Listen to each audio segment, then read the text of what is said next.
Welcome back, another day, another vlog. How are we all, everyone? Hope you're all well. Today, a bit of stuff around, some interesting stuff I've found today. Smoko time, bit of G Fuel to get me through the night. Night shift, getting near the end of it, a couple more days. Start ramping up for going home in the morning, do all the washing and all the other normal stuff we do.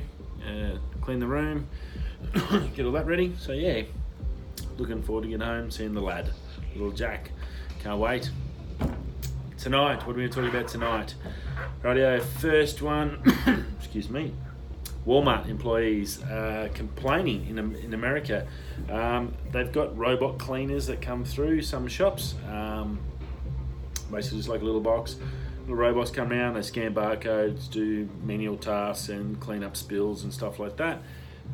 They've been given names, personal names and stuff like that, and the complaints are starting to come in from some of the other employees about they don't like them, concerned about their jobs and stuff like that, obviously.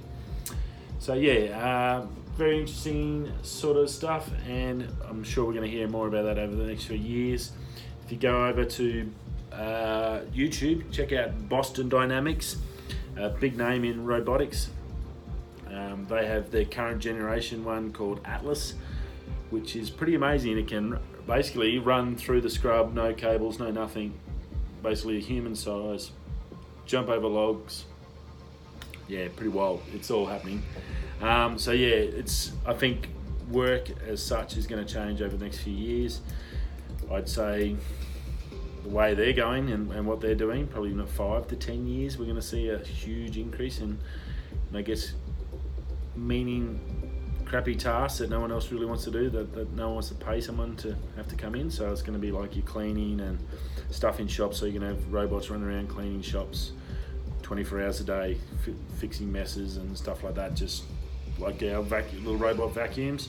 That's going to expand upon, obviously. So yeah, Boston Dynamics, check that out. Great little YouTube page. Some pretty wild videos. I guess you can look at it if you're a little bit pessimistic, a little bit scary, but yeah, I think it's going to happen anyway. We just got to look at it the right way and go with it. So yeah, check that out. It's very interesting. So yeah, some Walmart employees not happy, Jan. Quentin Tarantino. Big movie out at the moment. Actually can't wait to see it. It looks good. Brad Pitt, DiCaprio, first time together. Pretty cool. Aussie Margaret Robbie in there. So yeah, pretty cool. Can't wait to see it. Some news has come out how he has a no phone policy on set. So if you're one of the actors and you are doing a Tarantino film, basically you cannot take your phone on the set. And the reasoning behind it was, and it's not what you immediately jump to and think, that obviously if you're taking photos and stuff and leaks and bits about films, it's actually more about getting the actors focused on the tasks they're doing. Nowadays, you can imagine the mega dollars that they throw into these movies. I think Marvel, last one, the Endgame was like 400 million it costs to build or to make. So you imagine having to do extra takes and stuff because someone's not switched on because they're thinking about a text message someone's just sent them 5 minutes ago, or a job offer or something else. So I think it's pretty cool that he does it, and he's got the power to do it. Like, I mean, Brad Pitt and DiCaprio, you can't get any bigger than those two, and if they're happy to just go, yeah, whatever mate, while I'm here to work, put the phone away, let's do this, all good. And it comes with instant sacking if you get caught. So if you get caught and you're on the phone, bang, you're gone. Straight out the door. Kick it, he's history. No matter who you are, how big you are, whatever, gone. So yeah, very, very interesting. But he gets results. People want to work with him because he's such a great director. So yeah, very interesting, but yeah, pretty cool. Pretty cool to see something like that happening, and that the big guys are happy to go along with it. It's you can imagine how many calls they get a day, and their agents and stuff trying to ring them to do deals and all the stuff going on in their lives. They've all got hundreds of millions of dollars, and I'm sure they got businesses aplenty going through. So yeah, very cool. Now, 5G it's coming. Telstra started putting it into Australia in the States. It's starting to roll out the small pockets. Obviously, you've got to put a crap ton of the units on towers, so it's not like the 4G where you could put them a couple of Ks. These pretty much going to have them on power poles every few hundred meters, so you can get the actual reception out of it. It's got small waves, but they can only go short distances, and they don't like building, so they've got to put a ton of them up. Now, a city in one of the towns in California, I think it's Santa Rosa or somewhere, I think it's Santa Rosa they're saying, is trying to ban it from getting installed, which is just crazy. There's stuff on the internet, you look about it. I've watched a fair bit of it to get actual right info, and the actual people that are switched on are talking about it, saying that there's nothing wrong with it, there's no dramas. It's not the radiation or the 5G or the waves. It's the issue because it's non-ionizing. It's the ionizing waves of radiation. They're the ones that can change the chemical structure or you manipulate your body to turn into a cancer or something like that. So more concern is stuff that, like your sleep checkers, the pads you lay on and stuff, anything that's got EMF coming out that you're directly next to, that gives off more radiation, and that will probably be worse for you than any phone tower or 5G or phone. Like phones have been cleared from that, and you got them right next to you. So 5G's fine.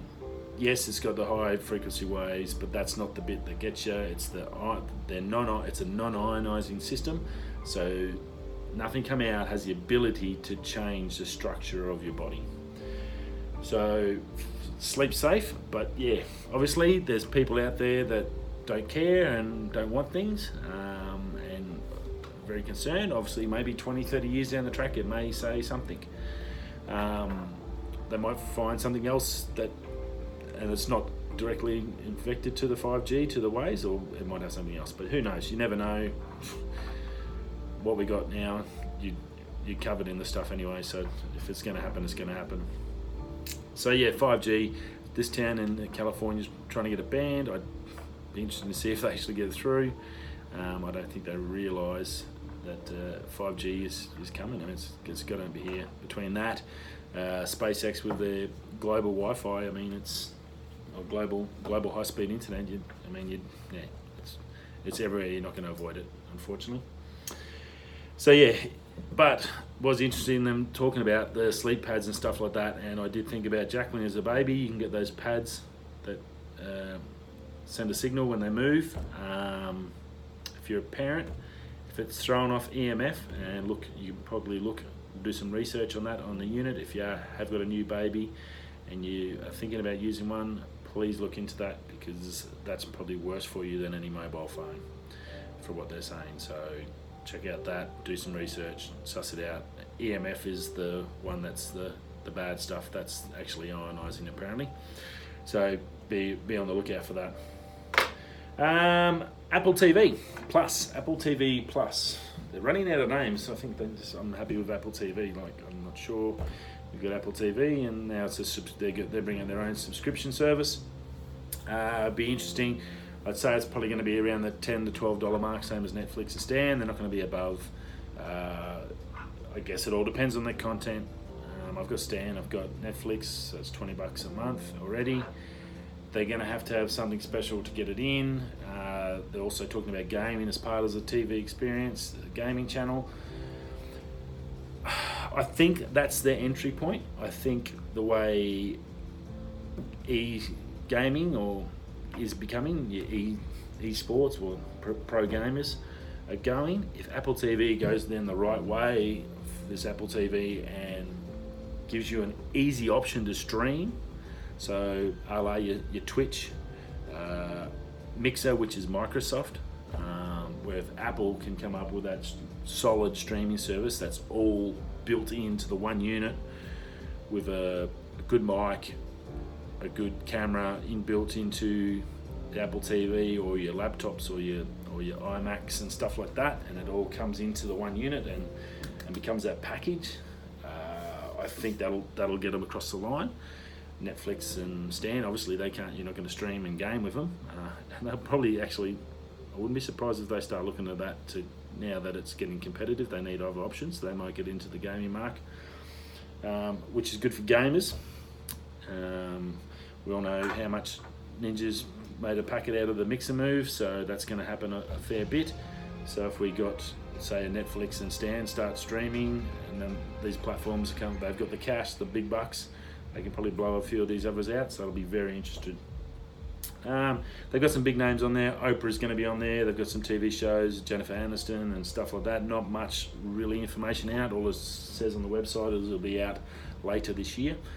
So I'm assuming next month, September, we'll hear all about it at the Apple event, when we get all the new releases, new phones and whatever else, and the 16-inch laptop, which I'm hanging to see how it goes. So yeah, very, very cool. It's just give you another option. All depends on how they package it and the costs and how it's going to work with the existing Apple setup. I like iTunes, how they are just going to offload all iTunes and make Apple TV Plus have the latest release, so you can just pay like a premium level, say $15 a month, and then you get all new release films, or $20 a month or something like that. They may package that because they do get the new releases that Stan and Netflix don't. So they might have a basic package which is just old content, and then they might have a premium where you can get everything plus all the latest movies in one hit, so you never have to actually pay, you just do a subscription, which that would be good, another option there for them. So we'll find out in September. Well, they're looking about a 10th, I think the 10th, for the release or the chat or what's going to come out, and then normally around the 20th, 22. Jack was born 2 years ago on the Apple event on the 22nd, so hopefully it'll be on his birthday again. We can sit down and watch it together. And yeah, that's pretty much it. The only other thing, hey guys, we've hit 50 plus vlogs. I just totally, in the process, just forgot all about it. I'm pretty wrapped about that. When I first started it, I'd thought about it for a while. I knew I couldn't do it on the camera, and then have to go and edit it all and upload and render. The poor old MacBook has been rendering my new video, which is coming out. I should be able to upload that tomorrow morning. Since 8:30 when I got home this morning, and it's still going now. That's 12 plus hours for a 43-minute video. She's hurting, poor little girl. Yeah, she's still going. I think we're at about 85%. I'm just letting it sit there run because I can't turn it off because it's going to lose me render. Anyways, once I get the new laptop, hopefully later this year, that'll fix all those issues and she can have a little bit of a rest. She's worked very hard in the last 12 months with the YouTube and all the stuff I've been doing, so I love what she does. She's a good girl. So yeah, 50 plus. We're at 53 today. This is number 53. There's only that one day I missed with the 50th birthday celebrations. I just couldn't get on to do it. I was flat out the whole Saturday. So I'm pretty proud of myself in the fact that I've lasted this long and I've kept going. Now I'm actually enjoying it. But yeah, if there's anything you want, let me know. Chuck a comment in. What do you want to hear about? Do you want tech, photography, fashion, dance moves, new dance moves, songs? Happy to look up, research stuff and look up anything or talk about anything. I've got a pretty wide set skill, I'd say. But yeah, let me know what you think, and yeah, keep rolling on in. 53, next stop 100 vlogs, daily vlogs, and we'll get there, and then we'll go. Then from there it'll be, let's do a year. And I think I can do it. I think doing it the phone way, I've looked at the videos, they come up pretty good, man. Like, don't have the edits, don't have the transitions, the color grading, stuff like that, but sometimes it's not about that, it's just getting the stuff out there. Anyways, that's it from me. Another day, another vlog. Hope you're all well. Hope you're nursing your heads from Saturday night. Maybe a few of you in the States. You guys had your first day today, back at work on a Monday. get some sleep, back in. First day's done, the week started, nearly halfway over. Anyway, wherever you are, whatever you're doing, coming to work, going home, or heading out, why not? Have a great day. Cheers.